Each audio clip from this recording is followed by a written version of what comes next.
अब भारत के अंदर फिर से कोई नया जिन्ना पैदा न होने पाए, और वो जिन्ना अगर पैदा होने का साहस करता है तो हमें उससे पहले कि वो भारत की अखंडता को चुनौती दे, उसको पहले ही दफन करके रख देना होगा। इसके लिए भारत के हर नागरिक को खड़ा होना होगा। आरएसएस ने अचानक बदल दी रणनीति, बंगाल जिताने की जिम्मेदारी योगी को दे दी। अब मोदी नहीं योगी गिराएंगे टीएमसी का किला। मोहन भागवत का प्लान सुनकर हर कोई हिला। ममता के हुमायूं को अब योगी ललकारेंगे, पूरे बंगाल में जाएंगे, हर इलाके में दहाड़ेंगे। सबको पता है कि बिहार यूपी तो झांकी है, मोदी और संघ का सबसे बड़ा सपना बंगाल है। इसलिए क्योंकि जिस जनसंघ से बीजेपी का जन्म हुआ, उस जनसंघ की स्थापना करने वाले श्यामा प्रसाद मुखर्जी खुद बंगाली थे। अगले साल बंगाल में चुनाव है और अभी से वहां बाबरी का शोर तेज हो गया है। जी हां, अगर आप नहीं जानते तो जान लीजिए कि पश्चिम बंगाल के मुर्शिदाबाद जिले के बेलडांगा में 6 दिसंबर के दिन बाबरी मस्जिद की नींव का पत्थर रखा गया। और ये काम किया है कभी ममता बनर्जी के खासमखास रहे निलंबित तृणमूल कांग्रेस विधायक हुमायूं कबीर ने। हुमायूं कबीर ने इस समारोह का आयोजन किया है। हजारों की भीड़ मौजूद रही। हुमायूं के समर्थकों ने जमकर नारेबाजी की।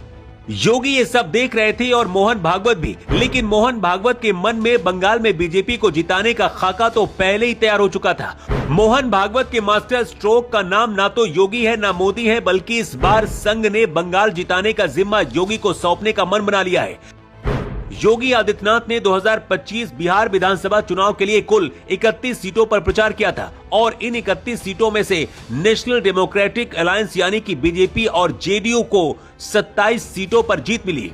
इस कमाल के स्ट्राइक रेट को देखकर मोहन भागवत गदगद है। समाजवादी पार्टी के मुखिया अखिलेश यादव ने किसी भी सीट से बिहार में चुनाव लड़े बगैर बिहार में महागठबंधन के पक्ष में 22 सीटों पर प्रचार किया था, लेकिन रिजल्ट में बुलडोजर बाबा सब पर भारी पड़े क्योंकि उनकी जीत का स्ट्राइक रेट 87% से अधिक है। ये कांग्रेस हो या आरजेडी, ये सभी रामद्रोही हैं। आप सोचो इनका आचरण क्या है।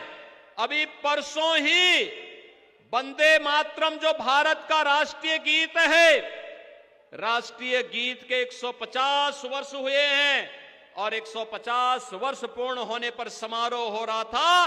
कांग्रेस विरोध कर रही थी। आरजेडी के लोगों के मुंह से कुछ भी नहीं निकल रहा था।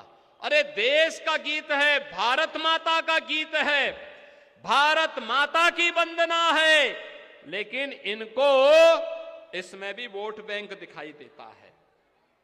बहनों और भाइयों, जो भारत माता की जय नहीं बोल सकता हो, जो